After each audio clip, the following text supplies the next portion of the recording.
সাবধানে, খুব সাবধানে ফলো করে দেখে নেবে ও কোথায় যাচ্ছে।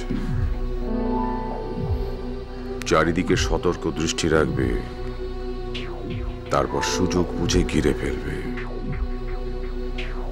তারপর কি কি করতে হবে মনে আছে তো? এক্স্যাক্টলি। কিন্তু ফিজিক্যালি যেন কিছু না করা হয়, সেটা মনে আছে তো? রাইট। হ্যাঁ, ফটো তুমি ঠিক সময় পেয়ে যাবে। রাখছি।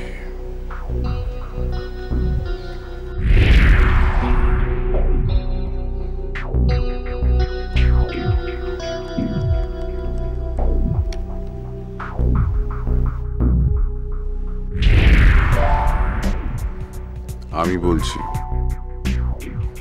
শোনো, আমি নিজে যাচ্ছি, চেষ্টা করবো ওকে আটকাতে। যদি ফেল করি তাহলে তোমরা আটকাবে, বাড়ির কাছাকাছি থাকবে। আমি ফার্দার ফোন না করা পর্যন্ত আটকে রাখতে হবে। ঠিক আছে তো? যদি ফেল করো তাহলে কিন্তু আমি তোমাদের ছাড়বো না, কথাটা মাথায় রেখো। রাখছি।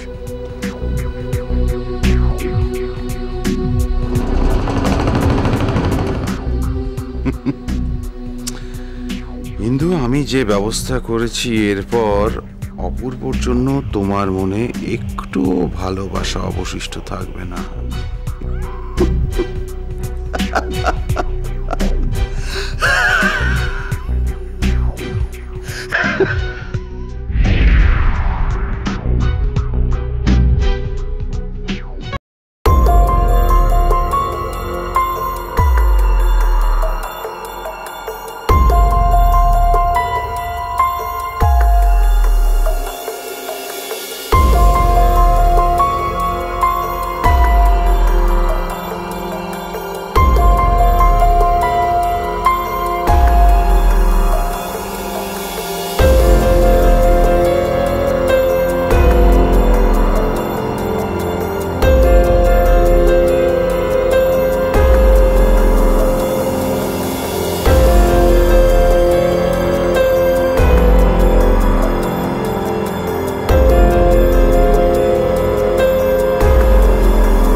হ্যালো।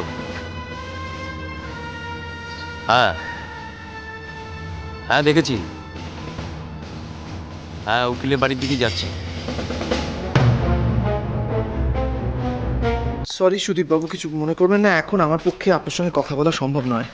কিন্তু অপূর্ব বাবু, আমাকে যে কথাটা বলতেই হবে। আপনি সেদিনকে আমার বাড়িতে গিয়ে, আমি বুঝতে পারছি আপনার খুব খারাপ লেগেছিল, কিছু করার নেই সুদীপবাবু, আমি আপনাকে দায়ী করার জন্য যাইনি ওই বাড়িতে। আসলে কিন্তু এমন ভাষায় আমাকে আমার সঙ্গে কথা বলেছিল যে আমার মাথা এনে থাকে সব কথা। আমাকে প্লিজ। না না না না, আপনি বলুন। আমি তো আপনার কথা শুনতে এসছি, আপনি যা বলতে চান আমায় বলুন।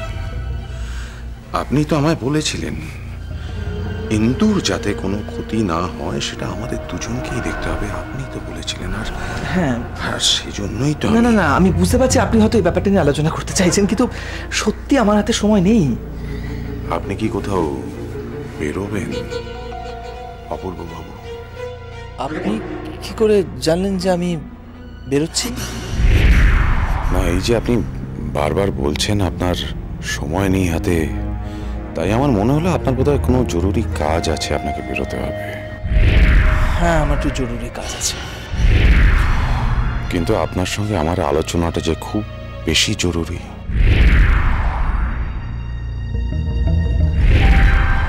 শুধুমাত্র সন্দেহের বশে আপনি আমার সম্পর্কে একটা এত বড় ভুল ধারণা করলেন। সুদীপবাবু, আমি তো আপনাকে বললাম যে কেন আমি সেদিনকে ওইভাবে আপনার বাড়িতে। আচ্ছা, একটা কথা আপনি প্লিজ বোঝার চেষ্টা করুন। ইন্দুকে আমি এতটাই ভালোবাসি যে ওর সঙ্গে যদি আমার সম্পর্ক একেবারে চিরকালের জন্য শেষ হয়ে যায়, তাহলেও আমার পক্ষে ওকে ওই রকমভাবে আঘাত করা সম্ভব নয়। ওরকম একটা নোংরা ফোন করে ওর জীবনটাকে এভাবে এভাবে হেল্প করে দেওয়ার সম্ভব নয় আমার পক্ষে। তাই আপনার মনে হলো এই ফোনটা আমি করেছি? আমি? আপনার একবারও মনে হলো না আপনি যেরকম ইন্দুকে ভালোবাসেন ঠিক তেমনি আমিও ইন্দুকে ভালোবাসি? আপনি একবারও সে কথা ভাবলেন না? সুদীপবাবু, প্লিজ প্লিজ, আমি এসব নিয়ে আর কথা বলতে চাইছি না। তাছাড়া আমাকে একটু বেরোতে হবে। হ্যাঁ, প্লিজ। বাইরে আপনার কতক্ষণের কাজ? ঘন্টাখানেক তো বটেই। কিছু যদি মনে না করেন, আপনি আপনার কাজ সেরে আসুন, আমি আপনার জন্য অপেক্ষা করছি। ঘন্টাখানেকের কাজ আমার? আপনি এতক্ষণ এখানে বসে থাকবেন? দেখুন, আমি অন্ধ মানুষ, আমার পক্ষে তো এখানে বারবার আসা সম্ভব নয়। ইন্দুর ব্যাপারে কথা বলতে হবে, তাছাড়া নিতার ব্যাপারেও আপনার সঙ্গে কিছু আলোচনা ছিল। আপনি যদি আপনার যদি কোনো অসুবিধা না হয়, আমার কিন্তু এখানে বসে থাকতে কোনো অসুবিধা না, আমার আপত্তির কি আছে? আমার খারাপ লাগছিল যে আমি থাকবো না। আপনি বয়সটা কোথায়? আমি একটু আসছি। আপনি এক সেকেন্ড।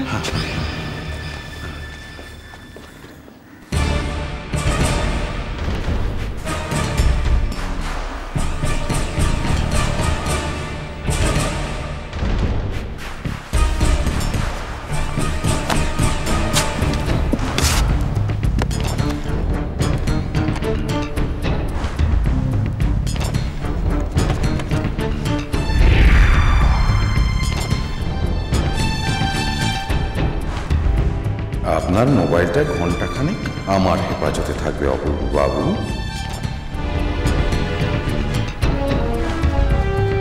ওকে সুদীপ বাবু। মোবাইলটা তো এখানেই ছিল, কোথায় গেল? আমার পক্ষে তো না না, আপনি একটা কাজ করতে পারেন না, যদি মোবাইলটা না পান তাহলে কিন্তু আপনি ল্যান্ডলাইন থেকে একবার মোবাইলের নাম্বারে ফোন করতে পারেন, রিং করলে বুঝতে পারবেন। হ্যাঁ, ঠিক ঠিক বলেছেন। না, আমার স্পষ্ট মনে আছে আমি মোবাইলটা এখানেই রেখে। ঠিক আছে, আমি একবার ল্যান্ডলাইন থেকে ট্রাই করি।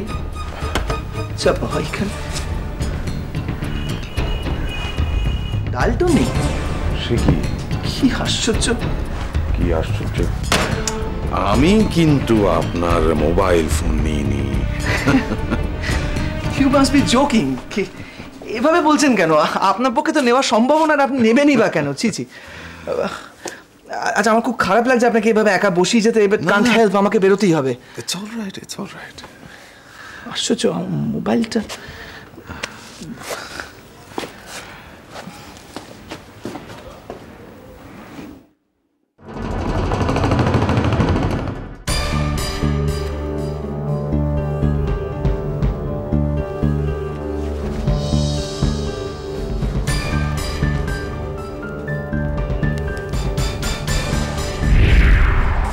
তোমরা রেডি? এই মাত্র বেরিয়েছে। রাইট। ইন্দু, অপূর্ব তোমার সঙ্গে আজ আর দেখা করতে পারবে না।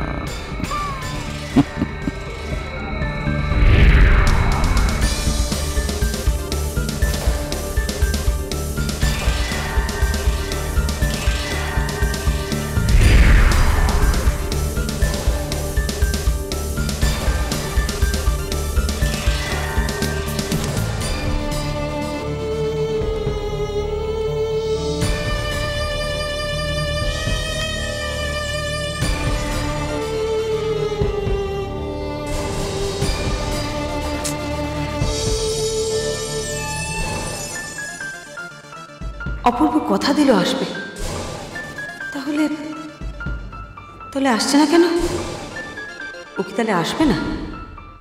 আমাকে লয়ারের বাড়ির সামনে দাঁড় করিয়ে রেখে মজা দেখছে।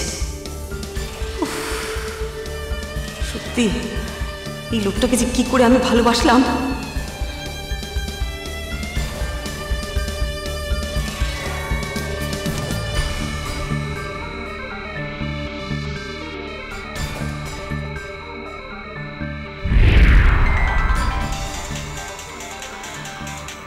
ইন্দু অপূর্বকে ফোন করছে। ও তো জানে না অপূর্বর ফোন আমার কাছে।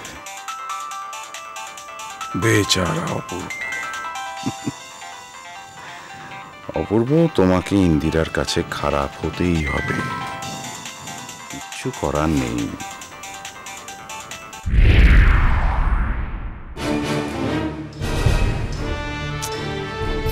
অপূর্ব ধরছে না কেন ফোনটা?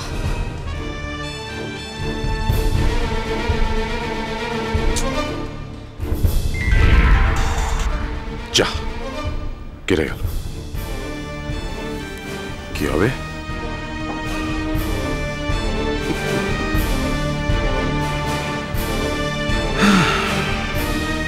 অপূর্ব ফোনটা ধরছে না কেন? কি হলো? একবার ল্যান্ডলাইনে ফোন করে দেখি।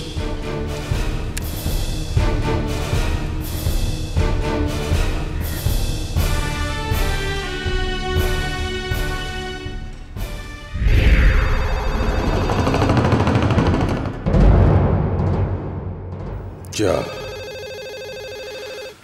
আবার ল্যান্ডলাইনেও ইন্দিরা সানাই বাজছে। অপূর্বর ল্যান্ডলাইনে ইন্দিরা ফোন করছে। আমার ইন্দিরা অপূর্বর জন্য ব্যস্ত হয়ে উঠেছে। ভালো, খুব ভালো।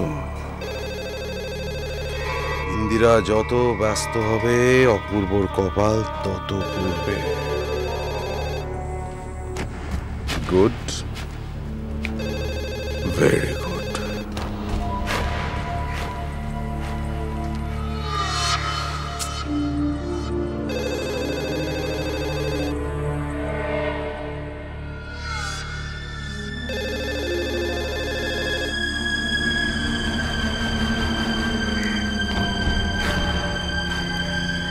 মোবাইলেও ফোন ধরলো না, ল্যান্ডলাইনেও তো ধরছে না। কোথায় গেল? কোথায় গেল অপূর্ব?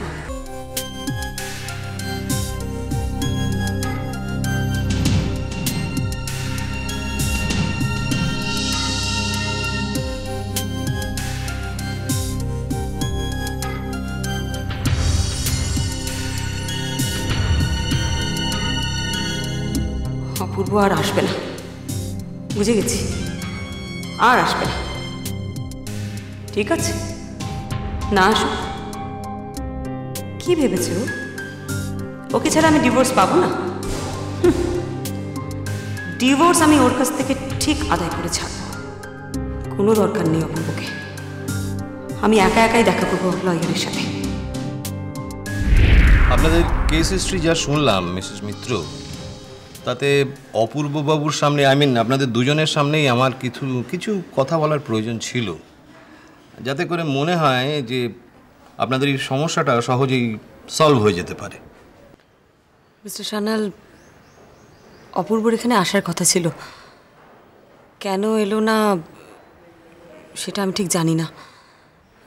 তবে আমি ওর সঙ্গে এই বিষয়ে আর কোনো আলোচনায় যেতে চাই না। আপনি ওকে ডিভোর্স নোটিশটা পাঠানোর ব্যবস্থা করুন। তার আর কোনো দরকার হবে না ইন্দিরা দেবী।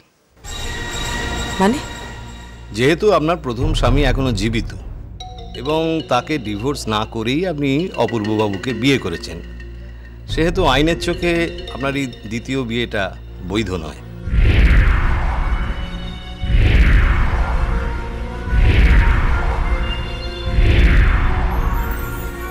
মিস্টার সান্যাল, আমি তো আপনাকে বললাম যে... হ্যাঁ জানি, আপনি বলেছেন। আপনারা জানতেন আপনার প্রথম হাজব্যান্ড সুদীপ মুখার্জি মারা গেছেন এবং তারপরেই আপনি অপূর্ববাবুকে বিয়ে করেছেন। কিন্তু এটা তো ফ্যাক্ট যে আপনার প্রথম স্বামী এখনো জীবিত, অতএব আইনের চোখে আপনার দ্বিতীয় বিয়েটা যে বৈধ নয় এটা তো মানতেই হবে। তাহলে অপূর্বর সঙ্গে ডিভোর্সের কোনো প্রশ্নই উঠছে না, আপনারা নিজেদের মধ্যে কথা বলে নিয়ে যেভাবে খুশি থাকতে পারেন।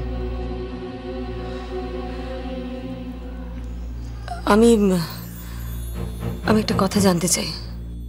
বলুন। আচ্ছা মিস্টার সান্যাল, অপূর্ব কি আমাকে জোর করতে পারে, মানে কখনো জোর করতে পারে ওর কাছে থাকার জন্যে? অবভিয়াসলি না। আপনার মত না থাকলে আইনত অপূর্ববাবু আপনার উপর কোনো জোরই করতে পারে না। Thank you. অপূর্ববাবুর সঙ্গে আপনার সম্পর্ক রাখা না রাখাটা সম্পূর্ণ আপনাদের উপর নির্ভর করছে, আইনের এখানে কোনো ভূমিকাই নেই। তবে তবে সুদীপবাবু যদি আপনাদের বিরুদ্ধে আদালতে কেস করে তাহলে কিন্তু অনেক জটিলতা আপনাকে ফেস করতে হতে পারে, এবং সেক্ষেত্রে you should get prepared for that.